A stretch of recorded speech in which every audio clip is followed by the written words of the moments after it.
신바람 사연 아파트. 오늘의 사연 시작하겠습니다. 안녕하세요. 저는 결혼한 지 1년이 좀 넘은 30대 초반의 여성입니다. 오늘 제가 이렇게 사연을 쓰게 된 건 남편과 이혼을 했기 때문입니다. 이렇게 표현해도 될지 모르겠지만 시부모님은 너무 무식하신 데다가 완전 무대포가 따로 없으십니다. 그게 고이든 아니든 말이에요. 처음엔 참아보려고 했는데 더는 못 견디겠네요. 저와 남편은 회사 동기의 소개로 만났습니다. 남편이 회사 동기한테 소개팅을 해달라고 자주 졸랐었나 봐요. 회사 동기가 자기가 시달려서 죽겠다며 저더러 나가서 밥 한 번만 같이 먹어주면 안 되겠냐고 통사정을 하더군요. 저는 소개팅보다는 자연스러운 만남을 추구하는 편이라 내키지는 않았어요. 하지만 회사 동기가 어찌나 애절하게 부탁을 하던지 그래 죽은 사람 소원도 들어준다는데 산 사람 소원 못 들어주겠냐 싶어서 나간 자리였습니다. 그렇게 만나게 된 남편은 정이 많고 따뜻한 사람이었어요. 큰 기대가 없었던 자리라서 그랬는지 저는 있는 그대로의 제 모습을 보여줄 수 있었고 덕분에 즐거운 시간을 보냈습니다. 저희는 이후로도 몇 번의 만남을 이어갔고 얼마 지나지 않아 사귀는 사이가 되었습니다. 그리고 1년 후 결혼까지 하게 되었지요. 어려서부터 저희 가족은 다들 바빴어요. 사업을 하시는 아버지와 회사를 다니시는 어머니 그리고 저보다 2살 많은 언니까지 모두가 자기 스케줄에 쫓겨 살았지요. 그래서인지 저희 가족 모두가 전형적인 개인주의입니다. 서로의 일에 쓸데없이 간섭을 하거나 오지랖을 부리지 않아요. 다만 가족 중 누군가가 조언이 필요하다 하면 그때는 모두가 같이 고민하고 생각하며 도움을 주려고 노력했지요. 남편이 자란 집안 분위기는 저희 집과는 많이 다른 눈치였어요. 1년 남짓 연애하는 동안 옆에서 지켜보니 시골에 계신 남편 부모님께서는 남편을 정말 과하다 싶을 정도로 많이 챙기셨습니다. 처음에는 정이 많으시구나 생각했지만 나중에는 저렇게까지 싶을 정도로요. 일단 한 달에 한 번씩 반찬을 가지고 당신들이 사시는 곳에서 서울까지 올라오셨습니다. 지금도 고속버스에 기차를 타고 다니시는데 4시간은 좋게 걸린다 했어요. 하지만 정작 남편은 입이 짧은 사람인데다 회사에서 점심을 해결하고 저녁도 종종 해결하다 보니 가져다 주신 반찬 대부분을 못 먹고 버리더군요. 어머님께 솔직히 말씀드리라 하니 그러면 얼마나 서운해 하시겠냐며 항상 잘 먹었다고 거짓말을 하더라고요. 그러면 어머님께선 당연히 보람을 느끼시고는 또 가지고 오시고 악순환이었지요. 그러다 남편과 제가 결혼을 하면서 제가 어머님께 말씀드렸어요. 어머님 고생하시는 것도 다 알고 감사하지만 부담스럽다고요. 이외에도 청소 문제라던가 주무시고 가시는 것 등 말하자면 한도 끝도 없지만 정말 털어놓고 싶었던 이야기만 몇 가지 하겠습니다. 일단은 연락 문제가 발단이었어요. 저는 친정 부모님께도 연락을 잘 드리는 편은 아니에요. 제가 생각했을 때 너무 중요하다 싶어서 상의가 필요하다 싶으면 연락을 드렸지만 보통은 알아서 하는 편입니다. 안부를 묻는 것도 이따금씩 통화는 하지만 매일같이 시시콜콜한 이야기를 주고받는 사이는 아니에요. 하지만 어머님께서는 당신 아들이 무심한 성격이니 저더러 매일 전화를 하라고 하시더군요. 제가 매일 무슨 일이 있는 것도 아닌데 전화를 드려야 하냐고 여쭤봤더니 안부 인사는 원래 매일 하는 거라고 하시더군요.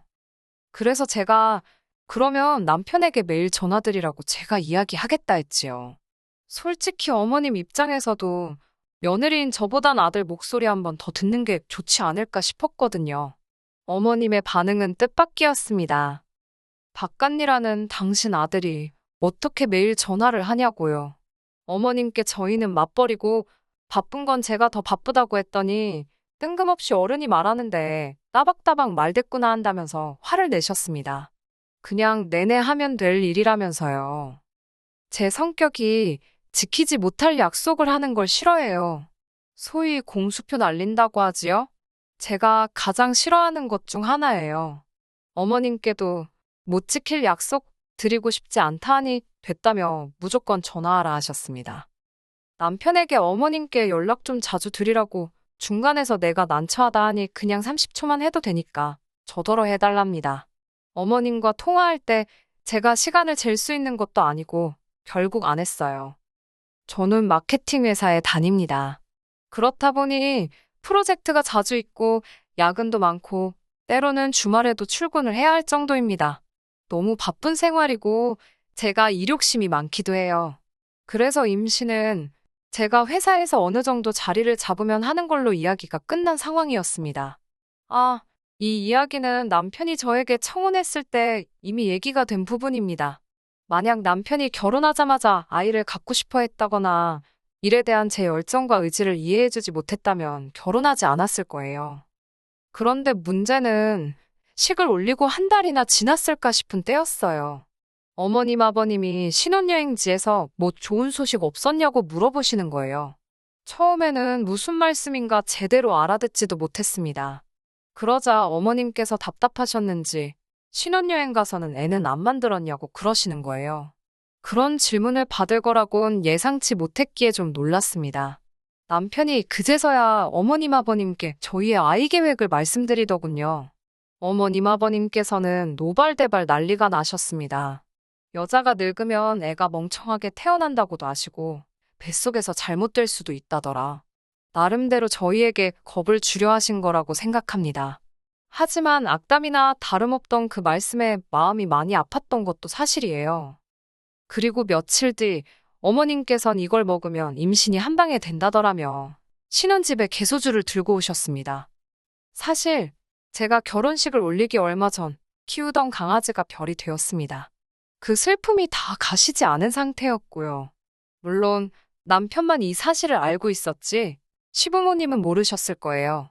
하지만 아무리 모르셨다고 해도 개소주라니 솔직히 너무 충격이었고 역겹기까지 하더라고요. 마음 같아선 당장 그 물건 챙겨서 집에서 나가달라고 하고 싶었어요. 하지만 어머님께서 아기를 품고 그러신 것도 아니고 정중히 말씀드렸습니다. 비위가 약해서 그런 건 못 먹는다고요. 어머님께서는 저에게 어른이 주면 감사합니다 하고 넙죽 받아먹어야 하는 거 아니냐며 직접 그 팩을 뜯어서는 제 얼굴에 마구잡이로 들이대셨습니다. 어머님께선 당장이라도 제 입에 그 개소주를 부어넣으실 기세로 저를 궁지로 모셨습니다. 당황한 제가 어머님을 피하다가 어머님 손에 들려있던 개소주를 쳤나 봅니다. 개소주가 바닥으로 떨어지자 어머님이 이 아까운 걸 다 버린다며 저한테 소리를 지르시는 거예요. 먹을 걸 줘도 못 먹냐면서. 남편이 그제서야 어머님도 그만하시고 당신도 그만하라면서 저한테 한다는 소리가 맛이라도 좀 보면 죽냐입니다. 어머님이 무슨 독약을 먹이는 것도 아닌데 어지간히 하라더군요. 어머님이 돌아가시고 나자 정말 화도나고 서럽고 이런 시집살이는 생전 듣도 보도 못해서 어이가 없었어요. 남편도 중간에 끼어서 난처한지 한숨만 푹푹 내쉬는데 그런 모습을 보니 저 인간하고 평생을 어떻게 사나 싶더라고요. 하지만 개소주일로 이혼을 결심한 건 아닙니다. 이 사건 이후로 어머님도 저한테 단단히 화가 나셨는지 더 이상 신혼집으로 찾아오시는 일은 없으셨어요. 마치 저를 왕따라도 시키시려는 건지 저만 빼고 남편 혹은 아주버님네하고만 연락을 주고 받으셨습니다. 남편은 자기가 너무 불편하다며 빨리 어머님께 사과드리라고 저를 재촉했지만 솔직히 제 입장에서는 너무 편하고 좋았거든요. 굳이 어머님과 관계를 풀어야겠다는 생각도 들지 않았고요. 아이러니하게도 오히려 어머님과 계속 거리를 두고 살 수 있었다면 이혼은 하지 않았을지도 모릅니다. 앞서 말씀드렸다시피 어머님 아버님께서는 시골에서 살고 계셨는데 그 집이 1억 중반대였어요. 그런데 그 집을 팔고 그 돈으로 시내에 있는 아파트에 전세로 들어가시겠다고 하더라고요. 솔직히 그 이야기를 들었을 때만 하더라도 막연히 몇 달은 걸리지 않겠나 싶었습니다. 그런데 생각보다 시골집이 빨리 나가서 갑자기 일이 급속도로 진행이 되기 시작했어요. 시골집을 산 새 주인이 하루라도 빨리 들어와서 살고 싶다고 했답니다. 졸지에 살던 집을 하루라도 빨리 비워줘야 하는 상황이 된 거지요. 그나마 다행인 건 아는 분을 통해서 시내에 있는 아파트 전세를 구하기는 하셨더라고요. 진짜 문제는 그럼에도 불구하고 어머님 아버님이 한 4개월 정도는 원래 살던 시골집에서 나와 따로 계실 곳이 필요하단 거였습니다. 남편은 저에게 딱 한 번만 양보 좀 해달랍니다. 그렇다고 노인네들을 어디 모텔 같은 데서 4개월 동안 있게 할 수는 없지 않냐면서요. 어이가 없었지요.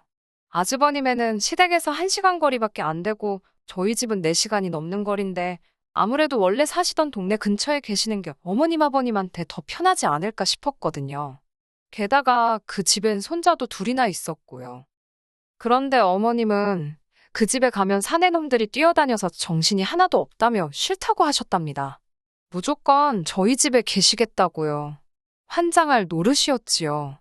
게다가 저희는 맞벌이라 낮에는 아무도 없는데 어머님 아버님만 계실 거라 생각하니 생각만 해도 불편하더라고요.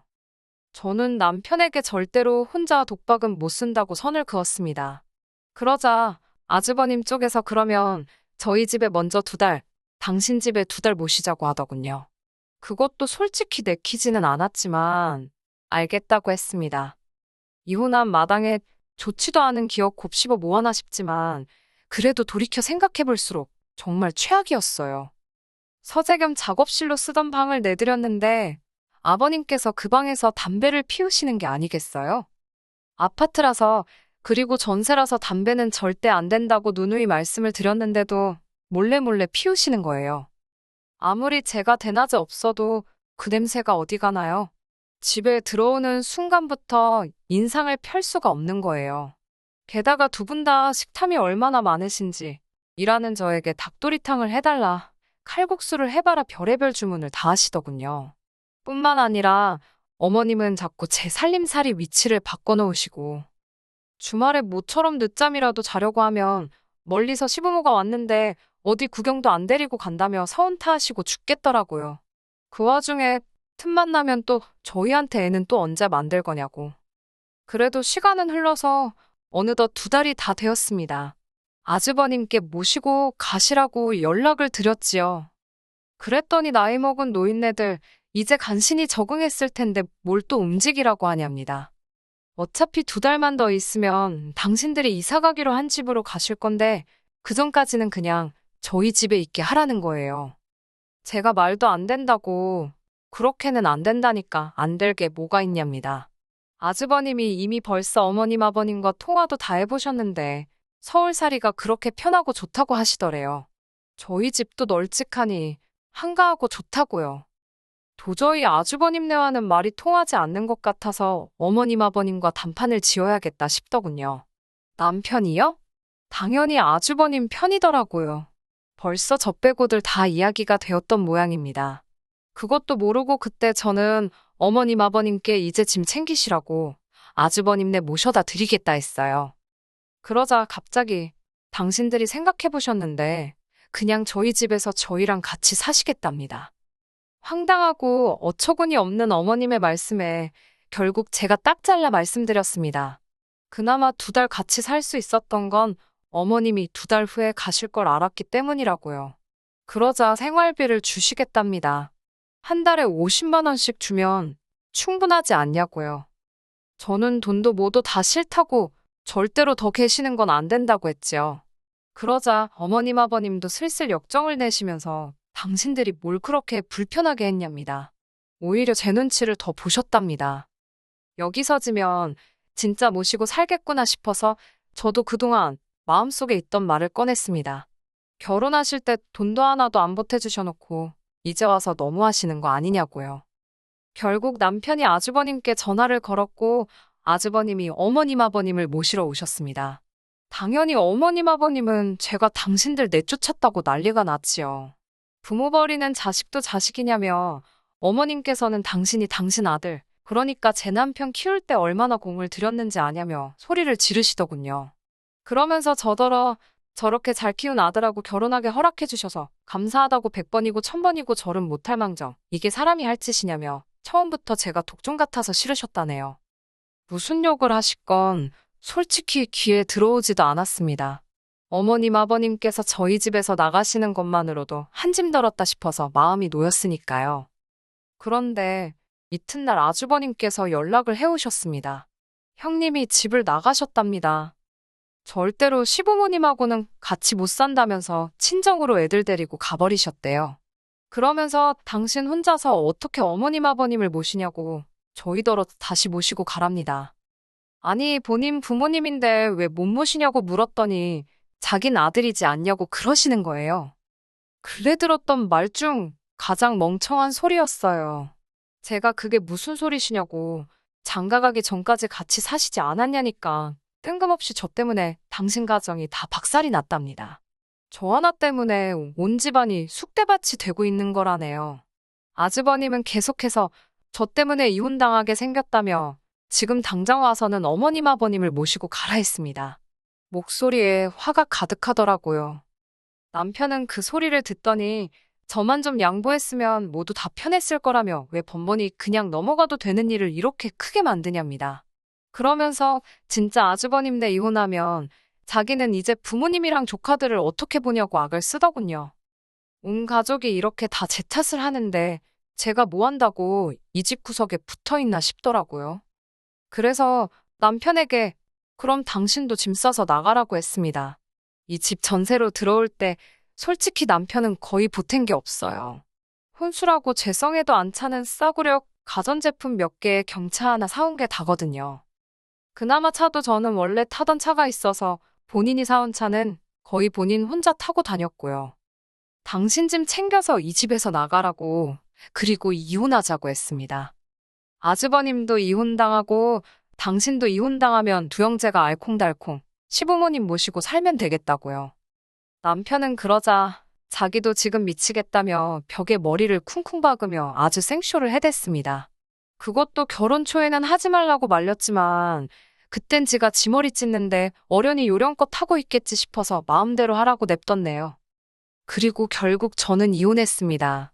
그 일이 있고 며칠 뒤 남편은 자기가 생각이 짧았다며 이젠 뭐 제 편이 되어주겠네 어쩌겠네 똥나발을 불던데 들은 척도 안 했어요. 불쌍한 형님은 자기는 애들 때문에 이혼은 못한다면서 저한테 자긴 이제 어쩌냐고 질질 짜더라고요. 같은 여자로서 불쌍하긴 했지만 제가 뭐 달리 도와줄 수 있는 일이 없었습니다.